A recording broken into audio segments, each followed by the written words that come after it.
여러분 안녕! 오늘은 벌써 경제용어 10탄입니다. 경제용어 시리즈를 좋아해주시는 분들이 정말 많더라고요. 그래서 앞으로도 계속해서 유익한 경제용어로 찾아올게요. 자, 오늘도 노트와 펜 챙기셨죠? 그럼 바로 시작해보겠습니다. 첫 번째 경제용어는 리디노미네이션입니다. 영어로 denomination이 액면가를 의미하거든요. 근데 여기에 리가 붙으면 다시 설정한다는 뜻이 됩니다. 그래서 리디노미네이션은 화폐 단위를 변경한다는 의미예요. 갑자기 화폐 단위를 왜 변경을 할까요?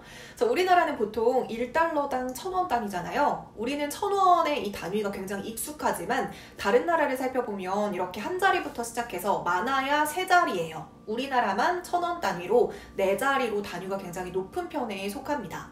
그래서 요즘에는 또 카페나 음식점에 가면 5,000원짜리 커피를 5.0 이런 식으로 표시된 음식점들도 종종 볼 수 있을 거예요. 자, 이렇게 5,000원을 5.0 이렇게 표기한 것을 우리는 리디노미네이션이라고 합니다. 화폐 단위를 변경을 한 거죠.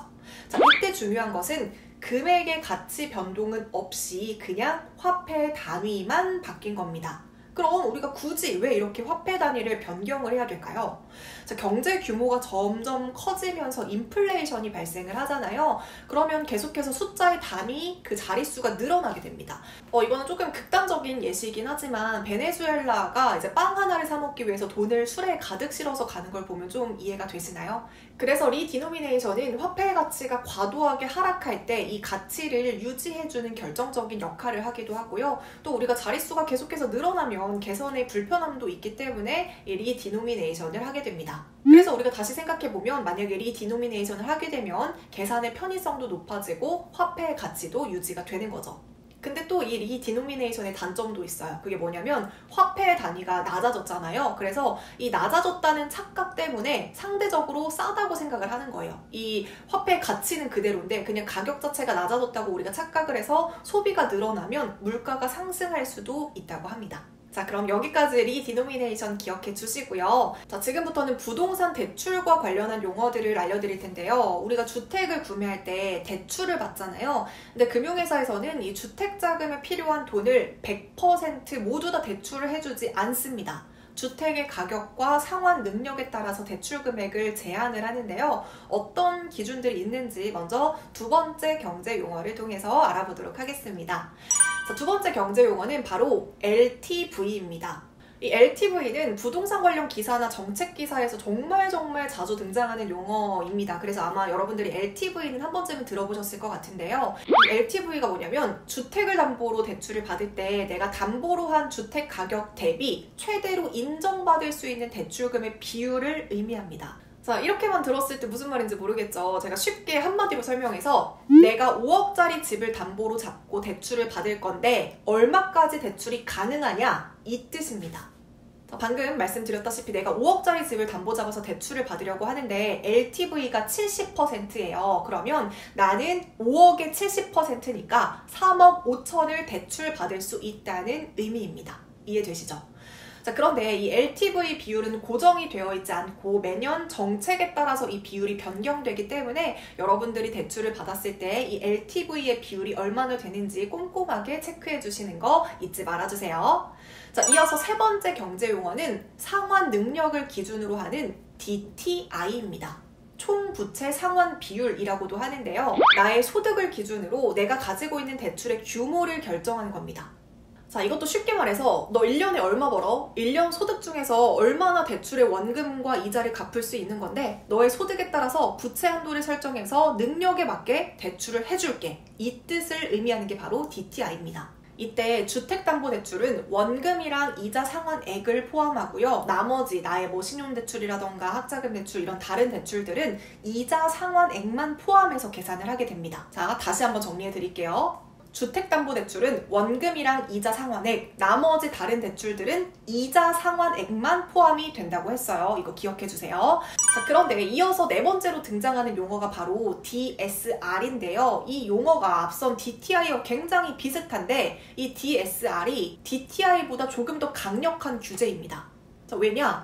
제가 방금 앞서서 DTI는 주택에 대한 원금이랑 이자 상환 능력에 나머지 대출들은 이자 상환액만 포함이 된다고 했잖아요. 그런데 이 DSR은 내가 가지고 있는 모든 대출, 그러니까 주택담보부터 시작해서 신용대출, 뭐 자동차 할부, 학자금 대출 이런 모든 대출을 다 포함해서 원금과 이자를 모두 다 포함합니다. 따라서 이 DSR까지 적용이 되면 대출의 한도가 더 줄어들기 때문에 훨씬 더 규제 강도가 높다라고 할 수 있어요. 그래서 정부에서는 LTV, DTI, DSR의 비율을 조절하면서 대출을 더 많이 해주거나 대출을 억제하는 방식으로 부동산을 규제하고 있습니다.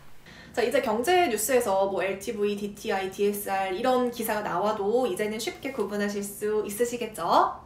자, 이어서 5번째 경제 용어는 앞선 부동산 용어보다 조금 더 쉬운 개념인데요. 바로 집단 대출입니다. 말 그대로 단체로, 집단으로 대출을 받는다는 의미예요.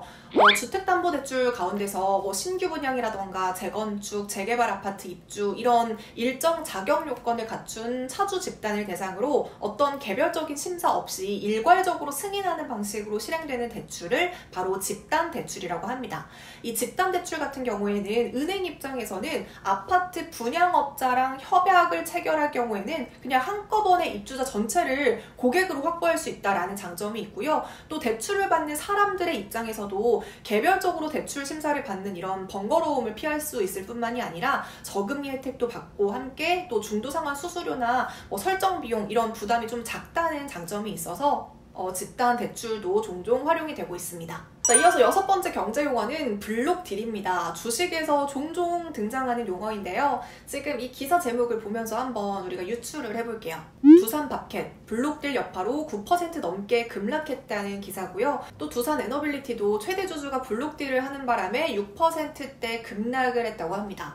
일단 우리가 블록딜이라는 게 아직까지 뭔지는 모르겠지만 급락했다는 말이 나오니까 그렇게 좋은 뉘앙스는 아니죠. 자, 그래서 블록딜이란 그 주식을 가지고 있는 큰손, 최대의 주주가 주식을 대량으로 매도를 하는 건데요. 이때 이 큰손들이 장중에 대량으로 매도를 하면 당연히 주식이 엄청나게 폭락하겠죠. 따라서 이 큰손들이 미리 자신의 매도 물량을 인수할 수 있는 매수자를 구해서 시장 가격에 영향을 미치지 않도록 장 시작 전이나 장이 끝난 후에 주식을 넘기는 것을 바로 블록딜이라고 합니다. 자, 그런데 좀 이상한 점이 있어요. 우리가 앞서 기사를 보면 장중에 매도한 게 아닌데도 불구하고 이 블록딜 여파로 주가가 급락을 했잖아요. 자, 그 이유는 그 주식의 최대 주주가 본인이 보유하던 주식을 매도한 것 자체를 주식시장에서는 악재로 받아들인 거예요.